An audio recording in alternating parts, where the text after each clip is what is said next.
दोस्तों टॉपर्स ऐसा क्या अलग करते हैं कि वो टॉप में आ जाते हैं और एक एवरेज बच्चा ऐसा क्या नहीं कर पाता है जिससे कि वो अपने एग्जाम को क्रैक नहीं कर पाता। आज इस सेशन में हम बात करने वाले हैं CUT 2027 के लिए आप किस तरह से प्रिपेयर करें कि आप बिल्कुल स्क्रैच से स्टार्ट करके और आप टॉपर बन सकें। पूरी की पूरी स्ट्रेटेजी को हम लोग जानने वाले हैं। नमस्कार दोस्तों, मेरा नाम है अमित शर्मा, आप लोगों का जनरल एप्टीट्यूड टेस्ट एजुकेटर और CUT मेंटोर आपका स्वागत करता हूं। तो इस सेशन का मेन जो पर्पज़ है वो ये है कि किस तरह से आपको पढ़ाई करनी है पूरे साल और क्या क्या चीज़ों का आपको ध्यान रखना है उस पर हम लोग बात करने वाले हैं। चाहे आप एक बिगनर हैं, एवरेज लेवल पे हैं या फिर आप पहले से स्टार्ट कर चुके हैं, तो इन सारी चीज़ों का आप लोगों को यहाँ पर ज़रूर से ध्यान रखना है।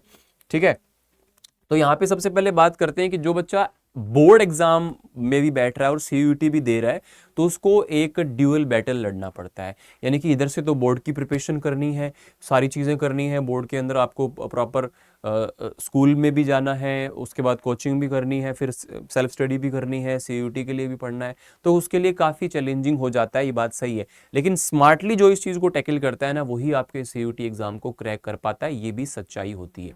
क्योंकि बोर्ड एग्जाम्स हैं उसके अंदर कहीं ना कहीं आपको डिटेल मेथड्स, लंबे मेथड्स, लॉन्ग चीज़ें ये आपको ज़्यादा करनी होती है। वहाँ पे इतना टाइमिंग का इशू नहीं होता है। लेकिन जो CUT एग्जाम है उसमें MCQ बेस्ड क्वेश्चंस आते हैं, डीप क्वेश्चंस आते हैं, अलग अलग तरीके से क्वेश्चन पूछे जाते हैं, तो वहाँ पे आप लोगों को जो ये टाइम मैनेजमेंट है करना होता है। लेकिन आप अलग से पूरा बोर्ड पढ़ें, अलग से पूरा CUT पढ़ें, ऐसा नहीं होता है। आपको कहीं ना कहीं बोर्ड और CUT के बीच में जो एक ब्रिज है वो बनाना होगा।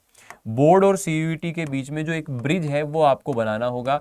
यानी कि जो बोर्ड एग्जाम्स है और जो आपका CUT एग्जाम है, इनके बीच का जो गैप है इसको आप कितना स्मार्टली फिल करते हो, इस बात पे आपकी प्रिपरेशन डिपेंड करती है। जैसे आप लोग यहाँ पे जानते हैं कि आपको 3 सेक्शन पढ़ने होते हैं CUT एग्जाम में। सबसे पहले लैंग्वेज, देन उसके बाद में आपका डोमेन्स आ गया और उसके बाद में आ गया आपका GAT, जनरल एप्टीट्यूड टेस्ट। जो अलग चीजें हैं जो आपके लिए नई होती हैं वो है CUT में लैंग्वेज और GAT। डोमेन सब्जेक्ट्स जो हैं आपके लिए नए नहीं होते या फिर आप कहीं ना कहीं उनसे फेमिलियर होते हैं। लेकिन बहुत सारे बच्चे सोचते हैं कि जो हम बोर्ड एग्जाम्स के लिए पढ़ रहे हैं उसी को पढ़ करके CUT एग्जाम में चले जाएंगे तो CUT एग्जाम क्रैक कर सकते हैं, लेकिन ऐसा नहीं होता है। क्योंकि CUT एग्जाम में MCQ बेस्ड चीजें पूछी जाती हैं। लेकिन ऐसा भी पॉसिबल नहीं, इतना भी टाइम नहीं है कि बोर्ड अलग से पढ़ें और CUT अलग से पढ़ें। तो यहाँ पे आपको डोमेन जब भी आप बोर्ड्स के लिए पढ़ें उसमें आप ऐड करें CUT की MCQ क्वेश्चंस को। CUT के MCQ क्वेश्चंस को आप वहां पर ऐड करोगे तो आप लोगों को CUT का क्वेश्चंस का लेवल पता चलेगा। आपका जो टाइम मैनेजमेंट है क्वेश्चंस को लेकर के उसके अंदर बहुत ज़्यादा इंप्रूवमेंट आएगा। और बाकी लैंग्वेज और GAT को आपको अलग से एक एक घंटा डेली अभी से देना पड़ेगा, है ना। और एक चीज़ यहाँ पे बच्चों की ये कंफ्यूजन होता है कि GAT मुझे पढ़ना चाहिए कि नहीं पढ़ना चाहिए। देखो, पहला तरीका तो ये है कि आप ऑफिशियल वेबसाइट पे जाके जिस भी कोर्स या कॉलेज को टारगेट कर रहे हो उसका सब्जेक्ट कॉम्बिनेशन चेक कीजिएगा। वहां पे अगर GAT आपको दिया हुआ है तो कंपलसरी 101% आपको पढ़ना ही है। लेकिन वहां पे अगर नहीं भी है तो I will recommend safe side, आपको GAT तब भी पढ़ना चाहिए। क्यों? क्योंकि अगर आप किसी टारगेट कोर्स को सोच रहे हो कॉलेज में, अगर आपको उस कॉलेज में वो कोर्स नहीं मिला तो आप दूसरे कॉलेज में जाएंगे या दूसरी यूनिवर्सिटी में जाएंगे उस कोर्स के लिए, हो सकता है मे बी वहां पे GAT आपको पूछ ले। या फिर आप अगर स्ट्रीम चेंज करना चाहते हो, ऑफ स्ट्रीम कोर्सेज करना चाहते हो, तो काफ़ी सारे कोर्सेज, टॉप कोर्सेज ऐसे हैं टॉप कॉलेजेस के अंदर जो लैंग्वेज और GAT के बेसिस पे भी आपको एडमिशन दे देते हैं विदाउट डोमेन सब्जेक्ट्स। तो ये चीज़ आपको ध्यान रखनी है। इसके बाद हम बात करते हैं बोर्ड्स और CUT UG के अंदर क्या क्या चीज़ें आपको देखनी होती हैं। जैसा कि हमने बात करी कि बोर्ड्स के अंदर आपको थ्योरी बहुत, आपको derivations, long form answer structure आपको देखने को मिलते हैं, लेकिन यहाँ पे MCQ के ऊपर आपको फोकस करना होता है, फॉर्मूला एप्लीकेशन होता है, एलिमिनेशन मेथड्स आपके लिए यूज आते हैं। क्योंकि ABCD है, कई बार बिना क्वेश्चन सॉल्व करे, मैं बहुत सारे क्वेश्चंस करवाता हूँ GAT में कि आपको खाली ऑप्शन देख करके आंसर कर देना है, तो वहां पे ऑप्शन हेल्प करता है। तो ऐसे टेक्निक्स छोटे छोटे आपको पता होनी चाहिए, वो आपको हेल्प कर रहे होंगे। तो ये सारी चीजें, नेगेटिव मार्किंग वगैरह वहां पर होती है। अब डोमेन सब्जेक्ट के अंदर तो ये चीज काम आती है कि 80% जो है ना वो आपका सिलेबस ओवरलेप होता है।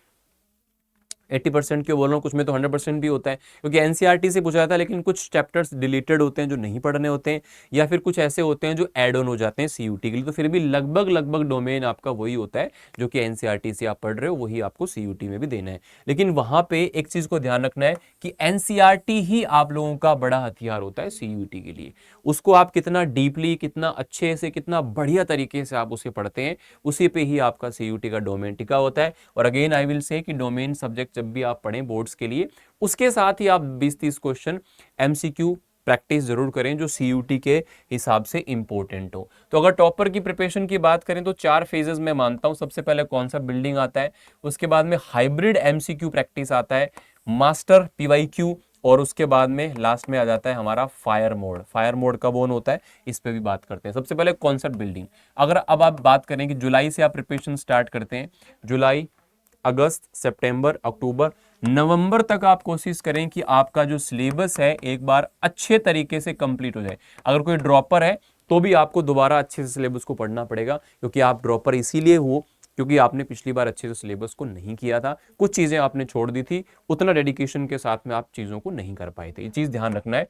और उसके बाद में आप लोगों का जो फेज है वो आता है इस पढ़े हुए सिलेबस को यूज करना, प्रैक्टिस करना या रिवीजन करना, चैप्टर वाइज पीवाईक्यू या उसको मॉक टेस्ट की फॉर्मेट में, ये सारी चीजें काम आती है। लेकिन कोशिश करना आप वाईटी एप्लीकेशन बैच जहां से भी आप पढ़ रहे हो, आप नवंबर तक कंप्लीटली अच्छे से प्रॉपर तरीके से, हो सके तो आप अक्टूबर तक कोशिश करें कि अपना सिलेबस पूरा करें, क्योंकि बहुत सारे बच्चे तो इस टाइम तक 70-80% सिलेबस पूरा करके बैठे हुए हैं।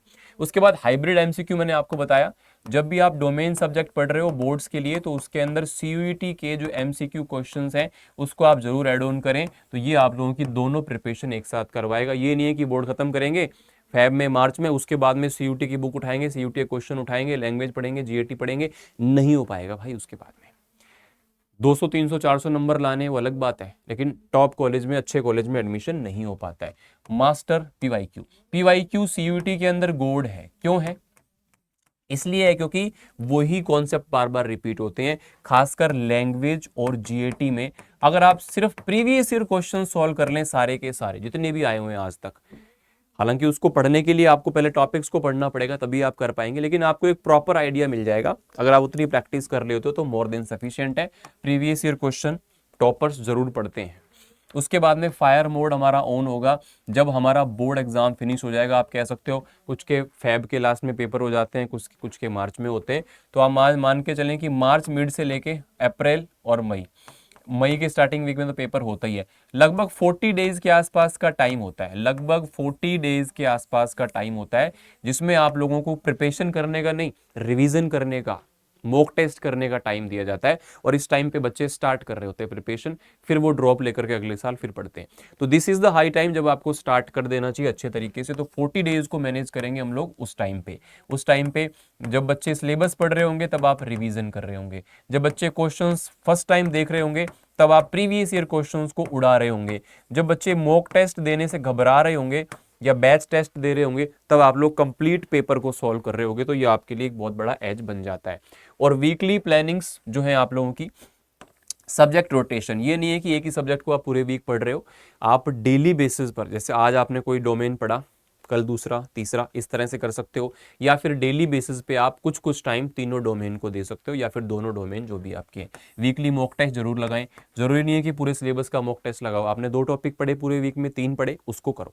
क्योंकि सबसे बड़ा ड्रॉबैक यही है कि हम प्रैक्टिस नहीं करते हैं, रिवाइज नहीं करते हैं, तो फिर पढ़ते जाएंगे, फिर वो भूल जाएंगे 4 महीने बाद। इसलिए अगर आपने पिछले 15 दिन में जो पढ़ा है उसको एक दिन रिवाइज करो, 1 महीने बाद पूरा 1 महीने का रिवाइज करो, और उसके लिए शॉर्ट नोट्स जरूर बनाओ। लैंग्वेज और जीएटी को इग्नोर मत करो। एक घंटा अभी से आप देना स्टार्ट करोगे तो वही आपका अक्टूबर नवंबर तक इसका भी सिलेबस खत्म हो जाएगा। तो जीएटी आपके पास में एक एज होगा, आपको ड्रॉप लेने की जरूरत नहीं पड़ेगी, अच्छे कॉलेजेस आपको यहाँ पर मिल जाएंगे। ठीक है, तो मैंने आपको बताया कि जीएटी लैंग्वेज पे आपको मास्टर करना है। ठीक है, डेली बेसिस पर आप आरसी, रीडिंग कॉम्प्रहेंशन, न्यूज़पेपर पढ़ने की आदत डालो। 10 मिनट पढ़ोगे, आपको वहाँ से वोकैब भी मिलेगा, ग्रामर पता चलेगा, आरसी पढ़ने की हैबिट आएगी। तो ये आपके लिए एक बेस्ट पॉइंट है। फॉर्मूला शीट्स और चार्ट्स, जब भी आप क्वांटो रीजनिंग को पढ़ें तो उसके लिए इंपॉर्टेंट फॉर्मूला और चार्ट्स बना के रखें। लास्ट टाइम में हम सारा सिलेबस रिवाइज नहीं कर पाते हैं, उस टाइम पे यही चीज़ें काम आती हैं जो कि आपको जल्दी रिवाइज कराती है। मेंटल एबिलिटी रीजनिंग के अंदर मैं बोलता हूँ कि सिर्फ और सिर्फ प्रैक्टिस काम आती है। तो डेली के 20 क्वेश्चन देख लो कि रीजनिंग के करने ही करने, लेकिन वो 20 क्वेश्चन तभी कर पाओगे जब आप पहले चैप्टर्स को एक बार पढ़ लोगे, देख लोगे। तो आपको एक बार सिलेबस जरूर कर लेना है। और करंटली मंथली करंट अफेयर्स आपको करना है। आप एक वीक में या एक मंथ में भी एक क्लास बड़ी देखते हो जिसमें आप एक वीक के करंट अफेयर्स वगैरह पढ़ लेते हो, तो वो आपको लास्ट में हेल्प करते हैं। तो यहाँ पे जीएटी के अंदर 35 to 40 क्वेश्चन आपको क्वांट्स और रीजनिंग के पोर्शन से पूछता है। अगर ये भी आपके सारे सही हो जाते हैं, जो कि बच्चों के होते हैं, उसके बाद जीएस में आप जितना भी एक्स्ट्रा लेकर के आ सकते हो, वो आपका बोनस है, वो आपके एक्स्ट्रा पॉइंट्स हो जाते हैं। ठीक है, तो यहाँ पे जो डिलीटेड सिलेबस है या फिर जो एड ऑन सिलेबस है सीयूटी में, उसको आपको ध्यान से देखना है। प्रॉपर सीयूटी का ऑफिशियल वेबसाइट से अपना सिलेबस डाउनलोड करो, सिलेबस को देखो क्या क्या चीज़ें आएंगी, उसके बाद उसी हिसाब से अपने काम को करो। और लास्ट में एक चीज़ बोलूँगा कि मॉक टेस्ट का जो प्रोग्रेस है, या मॉक टेस्ट नहीं दिए हैं तो अपना जो भी टेस्ट आप दे रहे होते हो, जो भी प्रिपरेशन आप कर रहे होते हो, उसको आप लोग चेक जरूर करो। हम ट्रैक ही नहीं करते हैं, बस पढ़ते जा रहे हैं पढ़ते जा रहे हैं पढ़ते जा रहे हैं, तो वो बड़ा इंपॉर्टेंट आपके लिए होता है। और दूसरी चीज़ ये कि आप अगर खुद से प्रिपेयर कर रहे हो तो कई चीज़ें होती है जिसके बारे में आपको पता नहीं होता है। जैसे मान लो अगर आप बच्चा लैंग्वेज या जीएटी पढ़ रहा है, तो उसे नहीं पता होता कि कौन चैप्टर से क्वेश्चन ज़्यादा आने की उम्मीद है, कौन से चैप्टर से क्वेश्चन नहीं आएंगे। कई बार बच्चे ऐसे चैप्टर पढ़ रहे होते हैं जहाँ से क्वेश्चन कभी आया ही नहीं आज तक, तो चांस ये है कि आगे भी नहीं आएगा उन चैप्टर से। तो आपको एक गाइड मिल जाए या किसी सब्जेक्ट का प्रॉपर मेंटोर मिल जाए तो आपके लिए इजी हो जाता है। या आप अपने पुराने सीनियर से बात कर सकते हो, जो कि हर बच्चे के टच में नहीं होते हैं। तो आप लोगों को प्रॉपर एक मेंटोर की ज़रूरत होती है, या एक ऐसे प्लेटफॉर्म की ज़रूरत होती है जो आप लोगों को हर जगह पे बताए, ताकि आपका टाइम वेस्ट होने से बचे। ठीक है, अगर आप खुद से प्रिपरेशन कर रहे हैं तो आप यूट्यूब से सिलेबस और कहीं से अच्छा स्टडी मटेरियल और मॉक टेस्ट लेके प्रिपरेशन कर सकते हो। लेकिन अगर आप हमारे साथ में हज़ारों बच्चों की तरह सीयूटी अड्डा से अगर अपनी प्रिपरेशन करते हो, तो आप हमारे एप्लीकेशन बैचेस को जरूर चेकआउट करना। वहां पे आप लोगों को बहुत अच्छी अच्छी डील्स भी मिल जाएंगी, और आपको सीयूटी और बोर्ड्स दोनों को मैनेज करने के लिए बैचेस भी मिल जाएंगे। जैसे इस टाइम पे जो हमारा लेटेस्ट बैच चल रहा है वो है अल्टीमेट, बैच का नाम है अल्टीमेट, जो कि जस्ट अभी शुरू हुआ है। जीएटी तो आपका शुरू होने वाला है। ठीक है, तो उसके अंदर आप एनरोल कर सकते हो। आप किसी भी स्ट्रीम के हो, कोई भी डोमेन है, प्लस लैंग्वेज जीएटी आपको मिल जाएगा, या आप ओनली लैंग्वेज जीएटी के लिए भी जा सकते हो। कभी भी आप किसी भी बैच के अंदर एनरोलमेंट करो, या कोई बुक्स में या किसी चीज़ में, तो आप डिस्काउंट कोड में वहाँ पे पूछेगा ना, तो इसमें Y829 का यूज़ कर लेना। इससे आपको मेरी मेंटोरशिप मिल जाएगी, मैक्सिमम डिस्काउंट तो मिलेगा ही। कैसे मिलेगी? कोई भी प्रॉब्लम हो आपको तो आप यहाँ पे मुझे मैं आपको अपना मेल आईडी दे देता हूँ, यहाँ पे गिवन नहीं है, मैं आपको बता देता हूँ। ठीक है, आप मुझे मेल कर सकते हो sharma.amit@adda247 adda247.com, या फिर आप इंस्टाग्राम पर हो तो GAT गुरु अमित के नाम से मैं आपको मिल जाऊंगा। तो आपको कोई भी प्रॉब्लम आए या फिर बैच एनरोल करने से पहले आप मुझे यहाँ पर मेल कर सकते हैं, मैसेज कर सकते हैं, तो मैं आपको वहां पर रिस्पॉन्ड कर दूंगा। और इस टाइम पे 47%, जो कि हमारा 27% नॉर्मली डिस्काउंट होता है, अभी 47% डिस्काउंट आपको मिल रहा है, जिसमें आप लोगों को मैक्सिमम डिस्काउंट के अंदर ये प्राइसेस के अंदर आपको ये बैचेस मिल रहे होंगे। महापैक जो है ना, आपको वो नॉर्मल बैच के प्राइस में मिल रहा है।